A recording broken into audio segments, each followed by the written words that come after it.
Welcome top news today. Strong, sovereign nations let diverse countries with different values, different cultures, and different dreams not just coexist, but work side by side on the basis of mutual respect, Donald Trump said in his first speech to the UN General Assembly in September, drawing sighs of relief.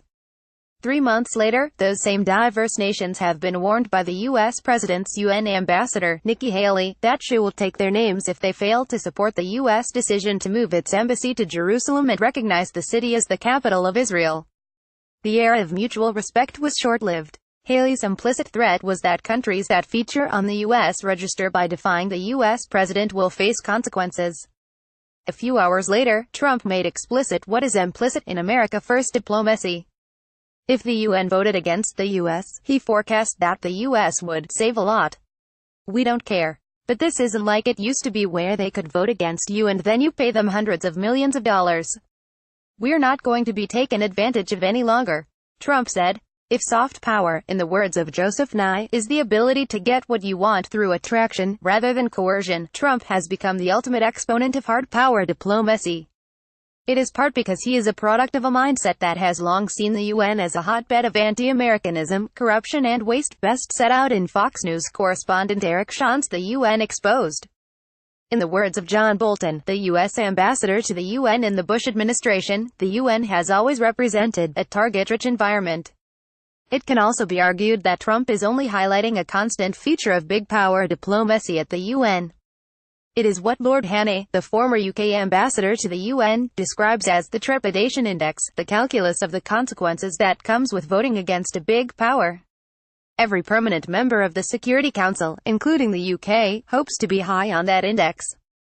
A repeated resort to the veto by a permanent Security Council member, as has been the case with Russia over Syria, is normally a sign that a country's diplomacy is misfiring. Trump on UN Jerusalem vote. We're watching your votes video, but there has been something qualitatively different about the U.S. treatment of fellow member states over Jerusalem. The line of attack is so populist, so redolent of a protection racket, that it can only be aimed at a domestic audience rather than an external one. As countless diplomats have warned in the past 24 hours, it will also be counterproductive, and only deepen U.S. isolation. Bolivia's UN ambassador, Sasha Laurenti, has already advised Haley that the first name she should write down in her black book is Bolivia. For many countries, especially in the Middle East and Latin America, it will be a badge of honor to defy the bullying of a superpower. Countries normally close to the U.S., like Egypt, Canada and France, are having to take a discreet step away. They have their own courts of public opinion. Yet this could turn into an expensive symbolic clash for the UN as a whole. In 2016, the U.S. remained the largest donor to the United Nations, contributing more than $10 billion, roughly one-fifth of its collective budget. Of this, $6 billion was voluntary and $4 billion assessed. It gives $2.4 billion to U.S. peacekeeping operations alone. In addition, according to figures from the U.S. government's aid agency USAID, in 2016 the U.S. provided some $13 billion in economic and military assistance to countries in sub-Saharan Africa and $1.6 billion to states in East Asia and Oceania.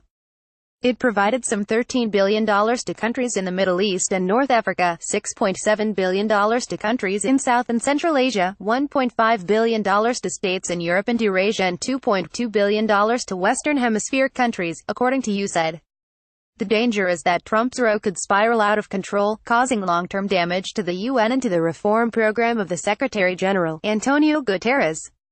The U.S. has already pulled out of UNESCO, and the current head of the UN High Commissioner for Human Rights, Zeid Ra'ad al-Hussein, this week announced he was not seeking a second term, saying he would not bend the knee to the U.S. Still worse, Trump's bullying of the UN may obscure the seriousness of the issue at hand. Moving the U.S. embassy to Jerusalem is not a real estate decision.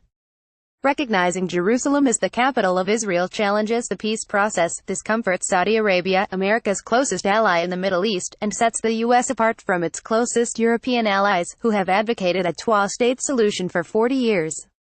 No amount of bluster can hide this fundamental error.